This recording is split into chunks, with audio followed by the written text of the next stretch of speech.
অনেক দিনের স্বপ্ন আজ পূরণ হলো। আর আমি আমার সেই স্বপ্নের জিনিস দিয়েই মহাদেব ও মাতা পার্বতীর প্রতিকৃতি এই ক্যানভাসটাতে ফুটিয়ে তোলার চেষ্টা করেছি। এবার বলি স্বপ্নটা কি। এই যে ক্যামেলের আর্টিস্ট রং প্লেটটা দেখতে পাচ্ছ, এটাই সেই স্বপ্ন, বহু দিনের ইচ্ছে। আর আমার মতো ছোট ছোট সমস্ত আর্টিস্টদেরই স্বপ্ন থাকে যে কবে এই রং প্লেটগুলো হাতে পাবো।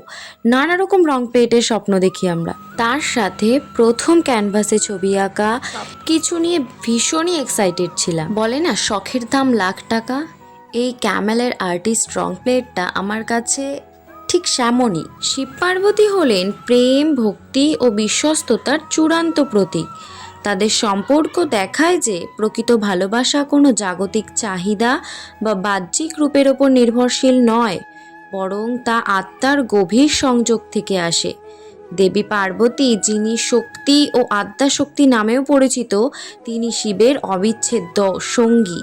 পার্বতী ছাড়া শিব অসম্পূর্ণ, আর শিবের উপাসনা পার্বতীকে ছাড়া অসম্পূর্ণ বলে মনে করা হয়। আর তোমাদের সকলকে অসংখ্য অসংখ্য ধন্যবাদ মহাদেব ও মাতা পার্বতীর কাজটাকে এতটা ভালোবাসা দেওয়ার জন্য। অসংখ্য ধন্যবাদ। সকলে সুস্থ থেকো, ভালো থেকো, আনন্দ থেকো।